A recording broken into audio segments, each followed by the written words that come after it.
નમસ્કાર. ચેનલ નર્મદા નિમિત્ત future watch કાર્યક્રમમાં દર્શક મિત્રો આપનું હાર્દિક સ્વાગત છે. દર્શક મિત્રો, આજ રોજ ફ્યુચર વોચ કાર્યક્રમમાં આપણે મળી રહ્યા છે માનનીય અરુણ ચિતલાંગિયાને. अरुण भाई, चैनल नर्मदाना फ्यूचर वॉच कार्यक्रम में आपનું हार्दिक स्वागत है. और सबसे पहले जो प्रश्न मेरे मन में आ रहा है कि टाइम मैनेजमेंट में टाइम क्या है, समय यानी क्या? धन्यवाद ऋषि भाई. टाइम सब कुछ है, टाइम जिंदगी है. क्योंकि जब हम इस टाइम के फ्रेम की बात करते हैं तो सबसे पहली बात हमारे समझ में आती है कि ये टाइम है क्या. जब हम जन्म लेते हैं, जन्म लेने के साथ में जो हमें कुदरत ने, भगवान ने हमको जो एक साथ में तोहफा दिया है वो टाइम है. बराबर. तो महाभारत में आपने सुना होगा मैं समय हूँ. हाँ. तो समय इतिहास भी है, समय प्रेजेंट भी है, समय फ्यूचर भी है. जन्मने के साथ में हमें एक जो अपने आप 24 घंटे जो मिल जाते हैं वो हमारा समय है. तो जन्म से लेके मृत्यु तक का जो वक्त हम गुजारते हैं वो हमारे लिए वही समय है. बराबर है.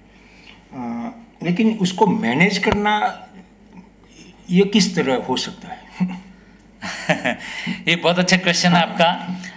सच्ची बताऊं आपको तो हम टाइम को मैनेज कर ही नहीं सकते. अच्छा. क्योंकि टाइम तो एक फिक्स्ड चीज़ है.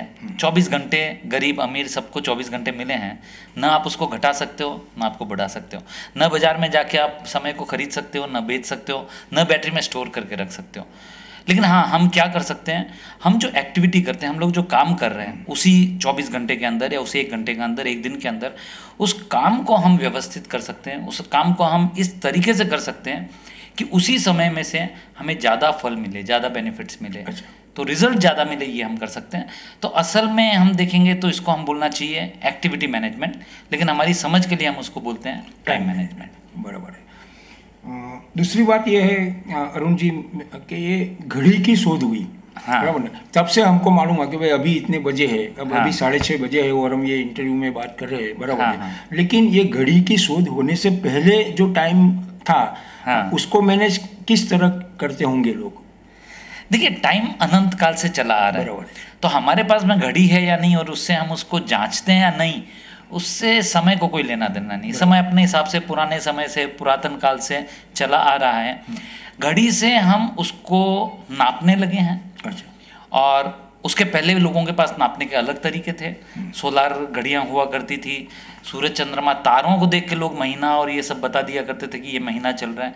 तो उस समय का जो विज्ञान था, जितना विकसित था, उस हिसाब से लोगों ने उस समय के हिसाब से उस समय को जांचना परखना शुरू किया. तो समय, जैसा मैंने बताया कि आपके जन्म लेने के साथ में समय की प्रक्रिया शुरू हो जाती है.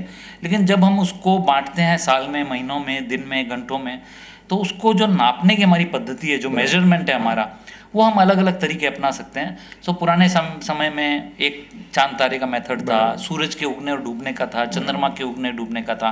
आज हमारे पास घड़ी है, फिर इलेक्ट्रॉनिक्स आ गया. उसमें भी अभी जो आज स्पोर्ट्स वगैरह में आप देखेंगे तो बहुत माइन्यूट घड़ी आ गई जो एक एक सेकंड के, मिली सेकंड का हिसाब रखती है. तो ये हमारा मेजरमेंट है. टाइम अपनी रफ्तार से चल रहा है, हमने उसको मेजर करना अलग अलग तरीके से सीख लिया. बराबर है. अरुण जी, आप तो पूरे भारतवर्ष में अनेक हर राज्य में ये ट्रेनिंग का कार्यक्रम करते हो. हाँ. आज आप ये नर्मदा किनारे भरूच में आए. हाँ. तो जो बीडीए में आयोजित ये कार्यक्रम था, उसमें हाँ. जो पार्टिसिपेंट थे, हाँ. वो उनका लेवल कैसा लगा आपको कंपेरेटिवली अदर्स? मुझे बहुत अच्छा लग रहा है ये क्वेश्चन जो आपने पूछा. उसका कारण क्या है, जब मैं यहाँ आया तो एक नाम से कि एक भरूच नाम की छोटी सी जगह है और वहाँ जाके मुझे ट्रेनिंग करनी है, तो एक जो पिक्चर बनता है, एक जो ख्याल आता है, वो था छोटी सी जगह है, थोड़े से लोग होंगे पार्टिसिपेंट, और उनका जो लेवल है, जो एक अनुभव का लेवल या समझ लीजिए इंटेलेक्ट का जो लेवल है, मुझे लगा काफ़ी साधारण एवरेज होगा. लेकिन जब मैं यहाँ पहुँचा, क्लास शुरू हुई, तो मैंने देखा कि यदि मैं अहमदाबाद से कंपेयर करूं या बॉम्बे से कंपेयर करूं या देश के किसी भी हिस्से से कंपेयर करूं, तो यहाँ का जो ऑडियंस मुझे मिला कहीं से कम तो डेफिनेट नहीं मिला. बराबर. कुछ पार्टिसिपेंट ऐसे थे जो कि नॉर्मल से भी अच्छे थे, जिनका पार्टिसिपेशन बहुत अच्छा था. लेकिन कलेक्टिवली भी सबको देखूं, सबको मिला के, तो इंडिया के किसी भी कोने से भरूच का जो पार्टिसिपेंट है मुझे किसी भी मायने में कम तो नहीं लगा. एक कदम आगे भले होगा, या तो देश के साथ कदम से कदम मिला के चल रहा है, लेकिन पीछे तो नहीं. अच्छा. अच्छा. और ये आज का जो आपका विषय था वो टाइम मैनेजमेंट था. हाँ. और आप एक ट्रेनर हो. हाँ. तो आप और दूसरे कौन से सब्जेक्ट पे ये ऐसी ट्रेनिंग कार्यक्रम करते हो? हमारे पास कुछ करीब 20-22 सब्जेक्ट हैं, अच्छा। टॉपिक्स हैं जिन पे हम ट्रेनिंग करते हैं। और मेरे फेवरेट सब्जेक्ट जो हैं प्रेजेंटेशन स्किल है, कम्युनिकेशन स्किल है, स्ट्रेस मैनेजमेंट में आजकल काफ़ी लोग इंटरेस्ट ले रहे हैं, क्योंकि आज आप लोग जानते हैं कि स्ट्रेस आजकल समाज में बहुत हो गया है। एक्चुअली टाइम मैनेजमेंट भी स्ट्रेस मैनेजमेंट का ये किस्सा है। उसके अलावा problem solving, decision making, conflict management, ये सब टॉपिक आजकल काफ़ी लोग पसंद करते हैं। तो करीब 20-22 टॉपिक हैं जिन पे मैं, जैसी हमारे ऑडियंस की ज़रूरत होती है उसके मुताबिक उस पर हम लोग ट्रेनिंग करते रहते हैं। आप जो जिसके फाउंडर और सीईओ हो, हाँ। उसका नाम है ट्रेनिंग ट्री। हाँ। ये कहाँ से आपने, ये आपका रिसर्च कहाँ से हुआ? ये रिसर्च की बहुत अच्छी कहानी है। हम लोगों ने एक सोचा था कि एक एसोसिएशन बनी जाए, ट्रेनर्स की एसोसिएशन, बिकॉज ट्रेनर्स का कोई ऐसा प्लेटफॉर्म था नहीं जहाँ की सब प्लेटफॉर्म, जैसा हर मार्केट में एसोसिएशन होती है, लोखंड मार्केट वालों की, और हमारी कोई एसोसिएशन नहीं थी। तो हमने सोचा एक एसोसिएशन बना जाए, तो उसके लिए नाम सोचा गया। तो बहुत सोच के नाम समझ में आ गया कि द ट्रेनिंग ट्री, क्योंकि ट्रेनिंग से रिलेटेड, इसलिए ट्रेनिंग का शब्द आना चाहिए। ट्री इसलिए कि ट्री ग्रो होता है, बढ़ता है, लोगों को छाया देता है। तो हम लोगों को बढ़ने में, जब वो ग्रो हो रहे हैं, प्रोग्रेस कर रहे हैं, तो उनको हम हेल्प करें ताकि उनकी प्रोग्रेस हो, उनकी प्रगति हो। ये हमारी भावना थी। अल्टीमेटली ये हुआ कि वो ऑर्गेनाइजेशन, जो एसोसिएशन, तो उस वक्त जन्म नहीं ले पाई और वो नाम ऐसे ही रह गया। जब मुझे अपनी कंपनी स्टार्ट करनी थी तो मुझे अचानक याद आया कि वो एक नाम जो हमने सोचा था वो अभी भी है। इंटरनेट पे सर्च किया तो पता चला लंदन में एक the training tree company already है। तो हमने सोचा सेम नाम नहीं रखेंगे, तो उसका द निकाल दिया और ट्रेनिंग ट्री नाम हमने रखा। और हमारे साथ इसमें एक जो टैग हमने और लगाया वो है हेल्पिंग पीपल ग्रो। तो उसका यही मतलब है कि एक पेड़ है, पेड़ की छाया है, और जैसे पेड़ को हम बढ़ने में, पेड़ इंसान को बढ़ने में सहायता करता है, वैसे भी हम दे कुछ नहीं रहे, लेकिन हम लोगों को उनकी प्रोग्रेस में एक सपोर्ट, एक सहारा हम देने की एक माध्यम, हमारा एक माध्यम है। तो इसलिए वो ट्रेनिंग ट्री। और एक ट्रेनिंग ट्री की एक और बात है कि हरा होता है, रंग बिरंगा होता है। तो हम चाहते हैं कि लोगों की जिंदगी में रंग भर जाए। नर्मदा चैनल पर round the clock, around the Bharuch, Narmada समाचार।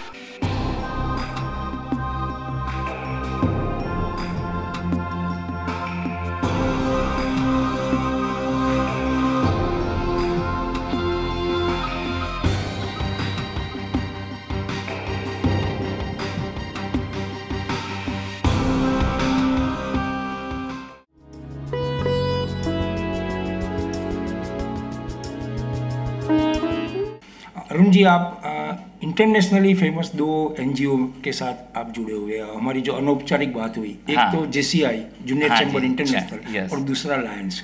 ये दोनों के बारे में कुछ आपके अनुभव बताइए। जेसीस का अनुभव मेरा बिगनिंग का अनुभव था। सबसे पहले ऐसी जो संस्था थी, मेरे कॉलेज के दिनों में मैं जुड़ा था उनसे, और उनका जो मोटो था वो था लीडरशिप डेवलपमेंट।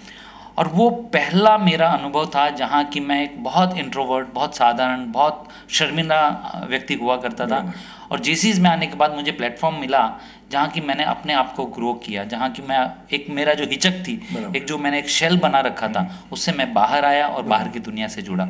तो ये मेरा बिगनिंग स्टेज था। और लायंस में जब मैं पार्टिसिपेट किया तब एक लीडरशिप का मुझे मौका मिला, क्योंकि वहाँ इतना आसान नहीं था काम करना। बहुत सारे लोगों की एक्सपेक्टेशंस बहुत हाई, और अलग अलग तरह के प्रोजेक्ट करने, बड़े बड़े प्रोजेक्ट करने। कुछ लोग विरोध भी करते थे, कुछ सपोर्ट करते थे। तो वहाँ लोगों से कैसे डील करना, लीडरशिप कैसी होनी चाहिए, किस तरह से डिफ़िकल्ट सिचुएशन से बाहर आना, किस तरह से इंसान को पहचाना कि कौन व्यक्ति आपका है, कौन विरोधी है। क्योंकि सब अच्छे लगते हैं, लेकिन जब डिफ़िकल्ट वक्त आता है तो पता चलता है कौन अपना है और कौन परा है। तो ये जो भेद सीखना, ये मुझे लायंस में बहुत सीखने मिला। और लायंस में एक और चीज़ बहुत अच्छी जो मिली, हम लोग प्रोजेक्ट के लिए जब जाते थे कोई छोटे छोटे गांव में या छोटे कोई स्कूल में, कॉलेज में, पहले मैंने कभी भी गरीबों को इतने नज़दीक से नहीं देखा था। गांव घर में काम करने वाली बाई आती थी, लेकिन उससे ज़्यादा इंटरेक्ट नहीं करते थे। लेकिन जब ये कारण से हम लोगों ने उन लोगों की लाइफ को नज़दीक से देखा, खास करके एक हमने हाजी अली में प्रोग्राम किया था मुंबई में, कल्याण जी आनंद जी को बुलाया गया था, और जो अपंग बच्चे हैं उनके लिए ऑर्केस्ट्रा सुनाया गया था। कुछ बच्चों की आंखों में आ गए, उन्होंने शायद अपनी लाइफ में पहली बार एक ऑर्केस्ट्रा प्रोग्राम देखा था, और उनकी आंखों में आंसू देख के मेरी आंखों में भी करीब आंसू छलक आए कि एक जो साधारण चीज़, हमको जो बहुत ऑर्डिनरी चीज़ लगती है एक ऑर्केस्ट्रा प्रोग्राम, वो उनके लिए कितना मायने रखता है, और कहाँ हम हैं और कहाँ वो हैं। और मुझे लगा कि हमें भी कुछ उनके लिए करना चाहिए। तो पहले जो डोनेशन को हम एक बहुत सरफेस लेवल पे, सतह पे देखते थे, उसकी डेप्थ मुझे समझ में आई कि एक इंसान दूसरे इंसान के लिए क्या कर सकता है। और उसके बाद में मेरा रवैया उनको जिस तरह से देखना है वो काफ़ी चेंज हुआ। और न केवल एक जो गरीब या जो मुश्किल में है उनके प्रति, जो साधारण व्यक्ति भी हैं उनके प्रति भी एक मेरा रवैया चेंज हुआ कि आज एक जो इंसान है वो खुश नहीं है। लोग नौकरी करते हैं लेकिन अंदर में कहीं ना कहीं स्ट्रेस है, इतनी भागदौड़ करते हैं लेकिन खुशी नहीं है। तो एक मेरे जीवन का एक लक्ष्य बना है और मैंने उसको एक नाम दिया है, और मैं उस पर एक किताब भी लिख रहा हूँ जिसका नाम है वाओ मंडे मॉर्निंग अगेन। उसकी फिलॉसफी ये है कि मंडे सुबह, सोमवार की सुबह यदि रविवार का दिन छुट्टी है तो उस दिन आदमी को इतना उत्साह हो, इतनी खुशी से वो ऑफिस जाए कि उसको लगे कि मैं ज़िंदगी में कुछ मज़ा कर रहा हूँ और ये स्ट्रेस नहीं रहे। तो ज़िंदगी में खुशहाली बढ़े, लोग अपनी लाइफ को एंजॉय कर सकें। और यदि मेरी आप ईमेल कभी देखेंगे तो उसका जो मेरा एंडिंग कैप्शन होता है वो है एंजॉय लाइफ। तो मैं ये चाहता हूँ लायंस वगैरह देखने के बाद में कि ज़िंदगी में जो भी इंसान इस धरती पर आया है उन सबको एंजॉय करने का अधिकार है, अपनी लाइफ को भरपूर जीने का अधिकार है। अब उसमें मैं जितनी ज़्यादा हेल्प कर सकूं मेरे लेवल पे उतना मुझे करना, ये एक मेरे जीवन का एक लक्ष्य बन गया है और मैं उसके लिए लगाऊंगा। अरुण जी, आपके मैं कौन से शब्दों में आपका आभार व्यक्त करूँ वो अभी तो नहीं आ रहा है, लेकिन I am also extremely enjoyed आपके साथ ये जो इंटरव्यू सेशन हुआ उसमें मुझे भी ऐसा लग रहा है कि नहीं, एक आदमी को मिले कि जो आदमी को मिलना ही चाहिए, ऐसे आदमी को मिलके हम भी कुछ पाएंगे। जो चैनल जो हमारे दर्शक हैं वो भी आपकी बातें सुनकर उनके जीवन में कुछ सुधार आए, कुछ बढ़ा है, तो ये इंटरव्यू का सक्सेस रहेगा। बिल्कुल सही बात है, और धन्यवाद तो मुझे आपका अदा करना चाहिए, क्योंकि ये जो मैं एक काम करना चाहता हूँ, जिस चीज़ को आगे बढ़ाना चाहता हूँ, ये टीवी आज के दिन में ऐसा मीडिया है और आप इस चीज़ को जो एक बात को मैग्नीफाई कर रहे हैं। मैं अकेला 10 व्यक्ति तक पहुंचा सकता था, तो आपका मीडियम उसको 100 और 1000 व्यक्तियों तक पहुंचा सकता है। सो एक्चुअली धन्यवाद तो मैं आपका अदा करना चाहता हूं कि आपने मुझे ऐसा मौका दिया जिससे मेरे मन की बात लोगों तक पहुंची, और इसके द्वारा मैं मैसेज लोगों को पहचाना चाहता हूं कि ज़िंदगी को भरपूर एंजॉय करिए, एक दूसरे की हेल्प करिए। जितना मज़ा स्वार्थ में है उससे कहीं ज़्यादा मज़ा दूसरों की हेल्प करने पे है। एक बार आप करके तो देखिए, फिर आपको पता चलेगा कि ज़िंदगी क्या है। और यदि ये मेरा मैसेज आपका चैनल स्प्रेड कर रहा है उसके लिए मैं आपको बहुत धन्यवाद देना चाहता हूँ। Thank you very much. दर्शक મિત્રો, ફ્યુચર વોચ કાર્યક્રમમાં આ હતા અરુણ ચિતલાંગિયા।